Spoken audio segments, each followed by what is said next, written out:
The beginning of Ghost Trick is the most brilliant thing I've ever seen. To my left, a woman I don't know. To my right, a man I don't know either, with a gun. Now, I'm not the kind of guy who can just stand back and watch a poor woman get shot, but I have just one little problem. I'm already dead myself. This has gotta be me, no doubt about that. After all, do you see any other dead bodies lying around here? Speaking in detail about why this beginning is so brilliant means spoiling the game to the poor souls who haven't played it, which are the majority because this game sold like 7 copies at its Western release in 2011. I don't know how well it sold in Japan, but over here there's like 2 people I've ever had a conversation about Ghost Trick with. An old acquaintance a few years ago, and my girlfriend, the #1 fan of the game and its director. And who can blame her? Ghost Trick is not only a game with a cool story, but it's a very solid puzzle game. Quite an accomplishment for a guy with zero experience in puzzle games, as far as I know. Takumi joined Capcom in '94 along a certain Hideki Kamiya, creator of Bayonetta and not a low controversial person in social media. After working at Dino Crisis for Mr. Resident Evil himself, the latter told him, "Hey Takumi, do you want to be your own boss?" "Oh, yeah, I think so. Fabulous. Take a couple of guys and get to work on whatever you want." "Whatever I want?" "Whatever you want. I trust you completely." "I mean, you're not giving me that many men or that much money." "Let me correct myself. I trust you partially." "Well, I've actually been dreaming of making this cool detective game for years. It's about a lawyer who defends their clients in court."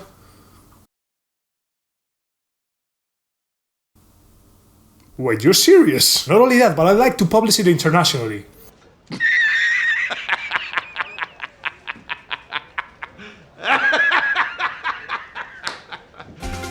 Oddly enough, the game turned out great, and not only was it published internationally, but it would give birth to one of Capcom's most beloved sagas.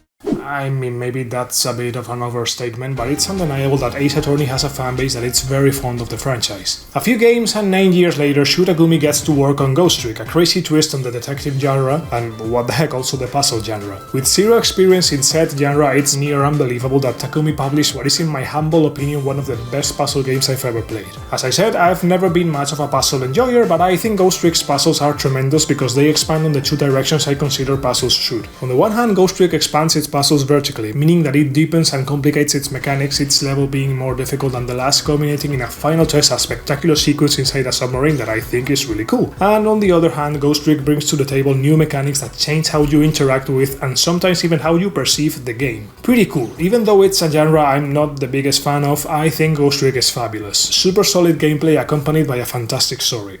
But I want to stop for a second to correct what I just said. The story in Ghost Trick does not accompany the gameplay nor vice versa. What they are, both story and gameplay, are integrated, which happens less than I would like in this medium. That a writer in Fire Emblem should not only write a good story, but they should write a good story that also places its protagonist in complicated situations that give birth to interesting battles in which to strategize as a video gamer. Writing for video games has the potential to be much more difficult than for books and movies, and this direction seems to me to be one of the ways in which to explore the potential of this medium. Anyway, where was I? Yes, there comes a point in Ghost Trick's story where a character is killed by a butterfly effect room where a mechanism has aimed and fired a gun at the victim. The first time I saw it, I was like, okay, not only does this make no fucking sense, but there's no way this has anything to do with the story. Clearly a filler level, an excuse for a butterfly effect puzzle.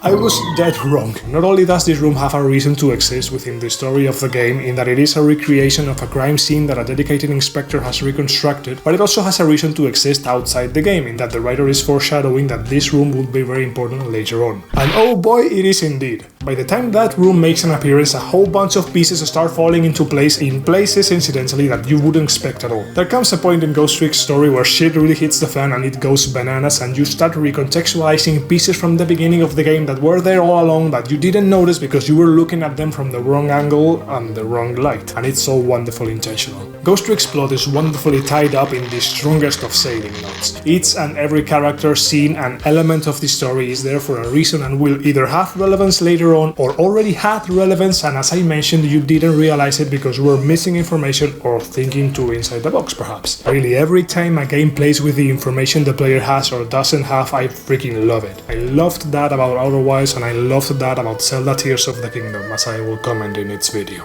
So it's time to decide, do I do an hour-long analysis of every puzzle and every scene in Ghost Trick's story, or do I skip it and make a shorter recommendation?